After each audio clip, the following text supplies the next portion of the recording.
Hello everyone. So thank you for coming. What I will be presenting today is a part of a chapter from my book on organ transplantation and Islamic ethics. But before I proceed, I just want to mention that there is a trigger warning for this seminar as I discuss animal slaughter, rituals, and blood. In this paper, I look back at the Islamic tradition to see whether an Islamic ethical response can be provided for a novel therapy such as xenotransplantation. I start by introducing the topic, moving on to discussing the status of animals in Islam, and some comments on the status of pigs in Islam. I will then deliberate on some modern Muslim jurists' opinion on xenotransplantation, finally ending with positing some ethical and theological dilemmas. My conclusion is that xenotransplantation is not advanced enough to warrant a hard yes, and alternative therapy should be sought in the first instance.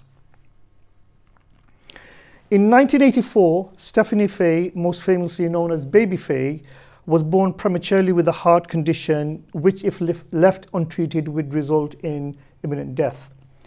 Dr. Leonard Bailey, the pediatrician looking after her, suggested a baboon heart transplant. Having worked on hundreds of animal-to-animal transplant, Dr. Bailey had confidence in the efficacy of this therapy. The baboon heart worked for 2 weeks.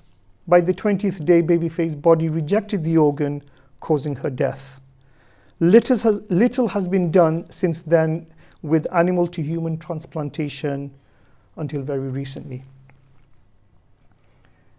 In January 2022, the first near-successful pig heart xenotransplant was completed by a team of doctors at the University of Maryland, USA. The surgical team spent 8 hours in transplanting a pig heart into David Bennett Sr., a 57-year-old man with heart failure. Now, due to hyperacute rejection of the pig heart by the patient's immune system, he lived only for 2 months. This was the longest survival case of xenotransplantation to date. In March 2024, doctors managed to transplant the world's first genetically modified pig kidney into Rick Slayman, a 62-year-old man at the Massachusetts General Hospital. Mr. Slayman lived for 7 weeks and died thereafter. Xenotransplantation is defined as the procedure that involves transplantation, implantation, or infusion of cells, tissues, and organs from animals to human beings. But in practical terms, xenotransplantation has come to be understood as the transplantation of organs and tissues of genetically modified pigs, making them tolerable to transplant into human beings without hyperacute rejection. Xenotransplantation has been suggested as a means of reducing the organ shortage gap. However, it is still in the experimental phase and has been trialed on human beings in exceptional situations on compassionate grounds. Full human trials have not yet begun, let alone the option for xenotransplantation being a choice amongst other choices, so it is a future-orientated concept. Whilst it is theoretically possible to transplant different animal organs into humans, practically this is not viable. We saw in Baby Faye's case, she died after 20 days. Another doctor in the 1960s tried a sheep heart, which resulted in immediate rejection of the organ by the human recipient.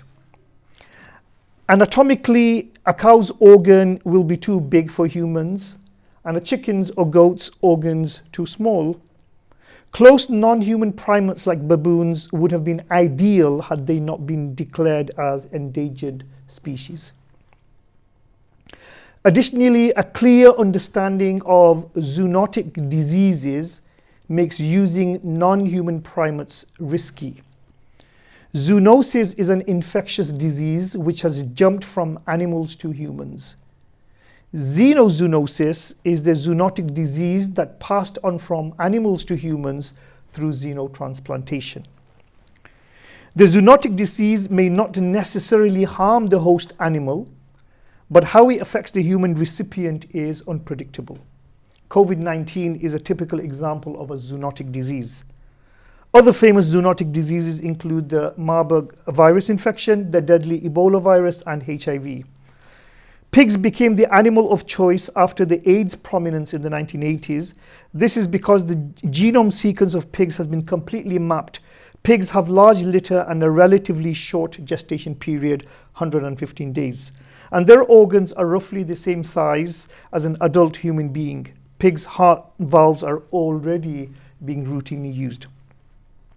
Muhammad Muhyiddin, a Pakistani Muslim and one of the lead surgeons in the 2022 pig heart xenotransplant surgery. And this is quite interesting because he's a Pakistani Muslim and he got quite a bit of backlash from the Muslim community as to why is he touching pigs and things like that. So this is important. He says, we have completely mapped the genome of a pig. We know how a pig differs from a human and what changes are needed to make his organs acceptable in our bodies. We don't know much about goats and cows. The concerns over zoonotic diseases in pigs. Somebody can say, well, what about zoonotic disease in pigs? So the zoonotic disease in pigs is basically, the acronym for that is PERV, porcine endogenous retrovirus. I don't know why they call it PERV. So this has largely been mitigated due to advancement in cellular biology. I will come back to some of the ethical implications of xenotransplantation, but let's park the science a bit now and look a bit on Islamic theological anthropology. So this is where my kind of like science and then theology, they kind of meet. In Islamic theological anthropology, animals occupy a position which is below the human being, but above the vegetable kingdom. Unlike the way that in kind of Greek medicine, they understood the great chain of being. This hierarchy of being is sometimes flipped to demonstrate how low humans can stoop. Thus sometimes the moral failings of the grateful ones to God are given the similitude of a panting, drooling dog. Other times the animal fares better. Those who fall out of God's grace are deemed to be worse than animals. Rumi captures this imbalanced nature of the human being between grace and fall as the paradox of the wing of an angel tacked onto the tail of a donkey. The human being was created like this. They took the wing of an angel and tied them to the tail of a donkey in hopes that the donkey, from the radiance and companionship of the angel, might become an angel too. So what is so wonderful if this donkey becomes a human? God is able to do all things. So this is from Rumi, and that's where I take the title of this from. Despite the servile status of animals to humans, people are reminded that in their obedience and servitude to God, both humans and animals are on the same plane. Thus in the Quran we find that birds chirped the song of praise with the Prophet David. There are many instances in the Quran where animals are used to remind humans to find their way back to God. The camel is a sign of the marvelous creation of God. Adam's son Cain was embarrassed that he had to learn from a crow how to bury his brother's body after committing fratricide. So awed was Ibn al-Marzuban, a medieval Muslim scholar, died in 921, by the loyalty displayed by dogs that he penned an ethical tract for people to learn from dogs titled The Book of the Superiority of Dogs Over Many of Those Who Wear Clothes. Okay? Nevertheless, and this is translated into English, nevertheless, the Quran asserts that humans are leaders and masters of the land and sea, and everything in this world has been created to be at their beck and call. So, in this sense, Islamic theology is quite speciest. Animals are servile to them. The Quran reads, He has subjected all that is in the heaven and the earth for your benefit, a gift from Him. The Arabic original for the English word subjected in the translation is sakhara, from the verbal noun tasghir.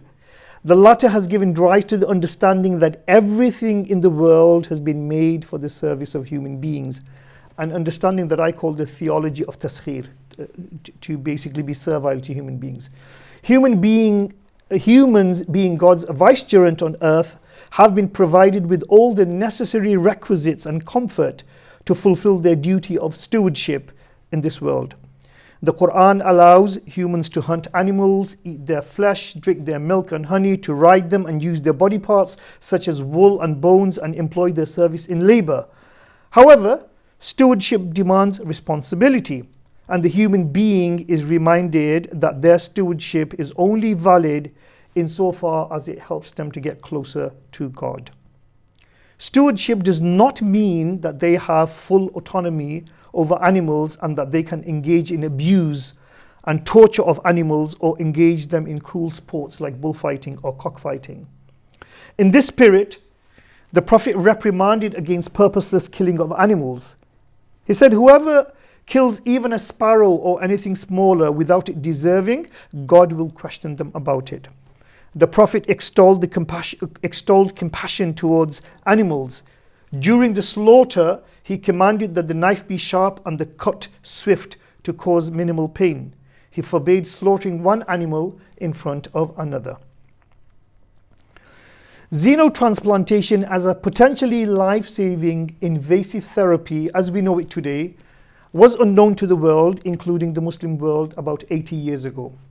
Therefore, it comes as no surprise that medieval Muslim authorities did not include xenotransplantation in their Islamic law and theology manuals. This does not mean that these scholars could not hypothetically imagine and discuss chimeric-like creatures. In testing students in their knowledge of the law, Muslim scholars use a stock example. A typical textbook question will be like the following. Imagine a woman gave birth to a minotaur, half man, half bull. This minotaur trains to be an imam and is now leading the Eid prayer during the festival of slaughter. Would it be permissible to pray behind the imam and then slaughter him as a part of the festival after the prayer? I mean, this is a very, very bizarre scenario, but I mean, these are the types of bizarre scenarios they use to kind of train people to think legally. This picture is actually AI generated. So I had a friend who I asked him, draw me an imam and a minotaur. So he put in the algorithms and this is what it churned out. Okay.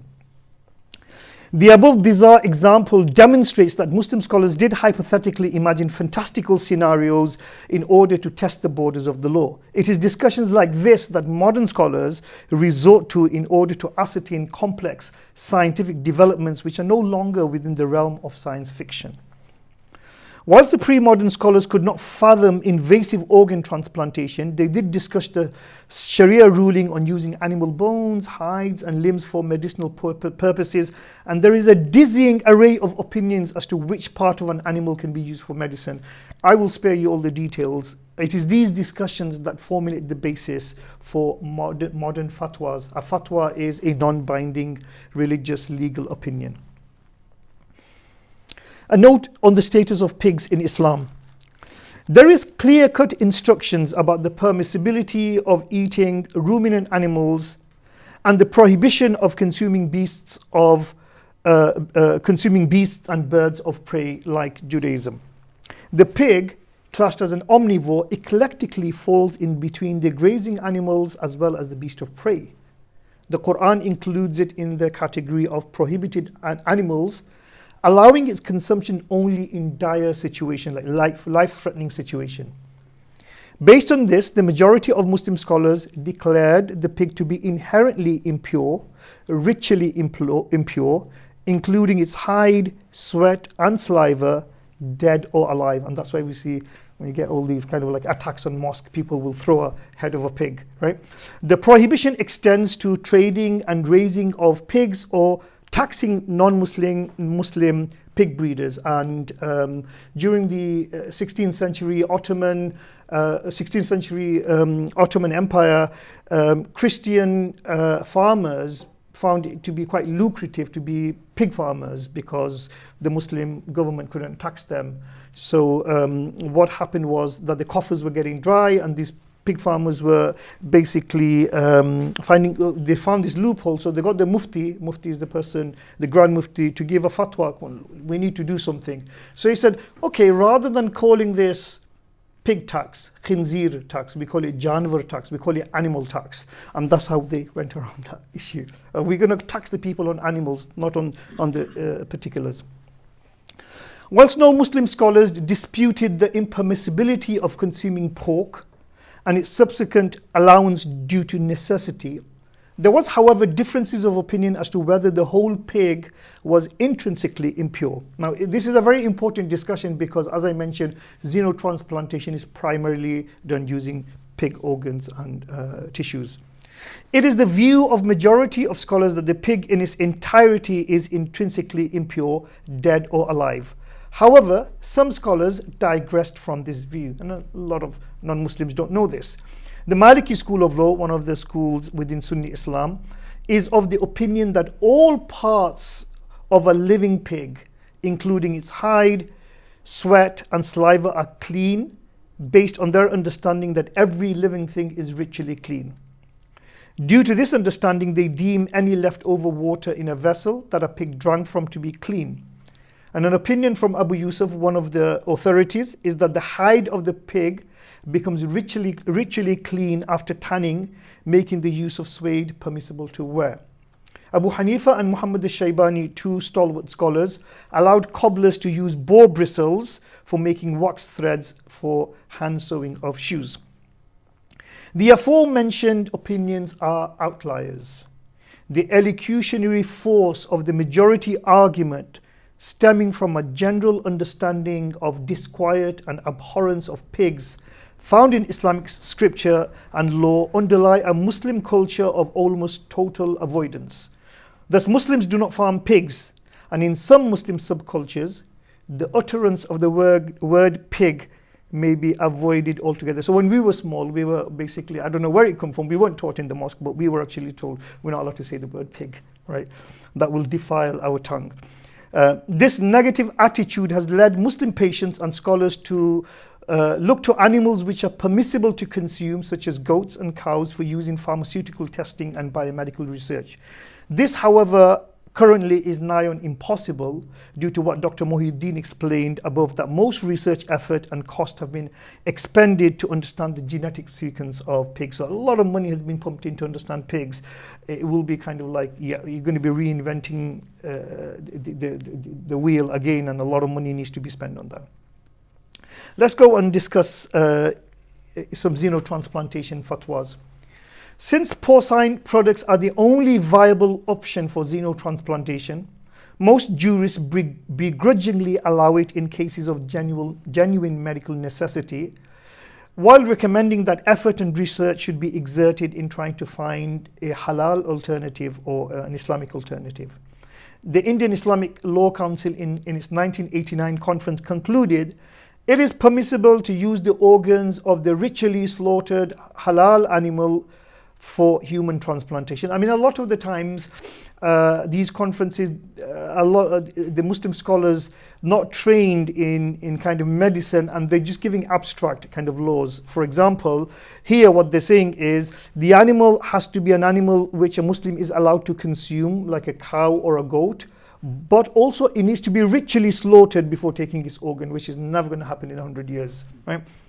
In the case of dire necessity, where one fears for one's life or limbs and no alternative is available, it is permissible to use the organs of prohibited animals or the halal animal which was not ritually slaughtered. So you see, if somebody is dying, then you can use whatever animals. In case of non-necessity, the use of porcine organs is not permissible. Again, a lot of it is theoretical, because like, why would somebody do an organ transplantation if it's not necessary and life-threatening? So you can see the way the wording of the fatwa is framed, there is a grudging acceptance of the use of porcine organs. But even then, some scholars did not allow porcine transplantation at all, even if that meant that the patient will die, so be it. For those who allowed it, a further ethical deliberation involved. If the recipient no longer required that organ, should it be extracted and thrown out? So then it goes into like fantastical. So Gadul Haq, one-time chief mufti of Egypt, questioned whether it was a requirement to remove a xenograft from the human recipient if the source animal was impure and there was no longer a use for it, like a heteroplastic teeth implant or a bone transplant from a dog. This question is of paramount importance for the purpose of prayers and other rituals requiring one to be ritually clean. If the xenograft is no longer required, would this then mean that the organ or limb has reverted to its former impure status, therefore rendering any rituals null in its presence? Gad al-Haq argued that if by extracting the xenograft it causes harm to the recipient, then not retrieving it will not affect the purity of rituals. And obviously somebody will not go to the hospital and please take this organ out because I need to pray, right? It's not going to happen. Similarly, another former Grand Mufti of Egypt, Atiyah Saqar, has permitted the transplantation of pig pancreas for diabetic patients. The issues of praying with an impure organ still prevails in this case, and Saqar argued that once the donated pancreas settled into the recipient, it becomes a part of the recipient's internal organ system. Furthermore, Saqar argued that all human beings carry a deluge of impurity within them, such as blood, bile, urine, and feces, to name a few. These do not have a negative effect on the status of prayers and other rituals. Well, why should a pig's organ, which is giving somebody a life, be any different? The Saudi scholar Muhammad bin Uthaymeen, who died in 2001, provided a reasonable approach to moving forward. He emphasized that the most important factor to consider concerning clinical need is what is best for the patient. As such, if a synthetic valve, heart valve, does not agree with the patient because it's rejecting it, but a pig valve does, then the latter could be used. The Sheikh further highlighted that the prohibition mentioned in the Quran applies only to the consumption of pigs and does not extend to their medicinal usage. Some concerns now, and I'm nearly coming to the end here. There are a number of reasons, I believe, why Muslim scholars hesitate to pronounce on porcine xenotransplantation, even though they finally begrudgingly allow it. One such issue is the fear of spiritual pollution caused by endogenization. This term is taken from a sociologist by the name of Denise Jodlet, who's looking at madness in a town in France, and how people who were let out of a mental institute were then ostracized by the people because people thought that madness can be endogenized and can be passed on. So this is the process of endogenization. This is known as psychological essentialism, which is a cognitive process which deems that certain organs have inherent qualities of their own. For example, the heart in Islamic theology is deemed to be by many the location of the soul and the site of God's grace on the human body. A pig's heart is the antithesis to this. This psychological essentialism, particularly with pig's heart, has the potential for a xeno organ to be rejected by transplant patients and feeds into the mufti's trepidation to readily provide a permissive fatwa on pig xenotransplantation. Xenotransplantation may also lead to a confusion of identity in the transplant patient. The fear of altered subjectivity with the now xenotransplant recipient is no longer fully human but a chimeric creature with both human and animal organs. This perception may affect how a person understands themselves. In Islamic theological anthropology, the human being is at the pinnacle of created beings, animals being below them in a servile nature. How would this designation affect the patient's self-identity of being in a betwixt and between position? Finally, the Quran talks about a community who was metamorphed into monkeys and pigs as a punishment for disobedience to God, and specifically talking about a Jewish tribe who were trying to doing a trick in fishing on Sabbath, and they were punished by God. George Orwell's satirical novel Animal Farm aptly captures the sentiment where perceptions of what is human and what is animal is no longer possible to discern. 12 voices were shouting in anger, and they were all alike. No question now what has happened to the faces of the pigs. The creatures outside looked from pig to man, and from man to pig, and from pig to man again. But already it was impossible to say which was which. Whilst Islamic scripture is very clear about the care and compassion that is to be shown to animals, the theology of taskhir, especially in life-saving situations, will tolerate the sacrifice of animals for the betterment of humanity as long as pain and harm is kept to a minimum. Thus, bioethical concerns related to animal welfare, for example, quarantining pigs for 3 weeks in pathogen-free sterile environments by taking them out of their natural habitat, poses no ethical problems theologically, as long as there is defined benefits in doing so for humans and as long as there isn't too much pain caused. This goes without saying that every attempt should be made to make the animal, even a pig, as comfortable as possible.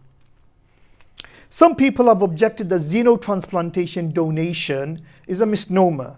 Donations are to be gifted voluntarily, which creates a sense of altruism and community between the donor and the recipient. In the case of xenotransplantation, since there is no voluntary gifting from the source animal, this may lead some people to feel guilty that defenseless animals have been exploited for their selfish gains. Whilst for others, it may lead to a heightened appreciation of animals and animal care. Whatever psychological feelings xenotransplantation conjures up in a person, the theology of tasghir overrides any theological culpability.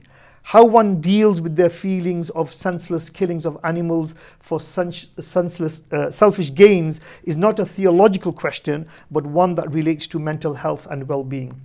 Saying this, and the final paragraph, there are 3 issues which may cause theological anxiety. The first is the issue of testing xenografts on brain-dead people. And that's what they're doing at the moment, testing them on brain-dead people. Once a person has been declared dead, minimal invasive intervention is to be had. The person should be honored and given a swift funeral and burial. The second is the issue of transgenesis. Pigs reared for their organs are injected with human DNA at the fetal stage to stave off hyperacute rejection. So pigs are injected with, when they're pregnant, the fetus is injected with human DNA. Since this comes under human experimentation, especially at such a micro level, further theological reflections and also ethical reflections are needed to understand what this means for human beings. Finally, on a more practical level, the law in the UK says that a person who has received a xenograft is not allowed to donate blood or milk, not allowed to breastfeed or have sexual intercourse. They will have to be on medication for the rest of their life and will be forced by the state to do so if they decline, which puts into question their autonomy. And this is all because of the risk of zoonotic diseases transferring. What would be an Islamic response to this? It is because of these and their theological and ethical dilemmas, I argue a better alternative to xenotransplantation is to address the root causes of organ failure. Alternative models including synthetic models, 3D printed organs and cloned organs from stem cells, which is all kind of like future orientated, but research has already started on this, need to be researched so that allograft and porcine xenografts are no longer needed. Thank you very much.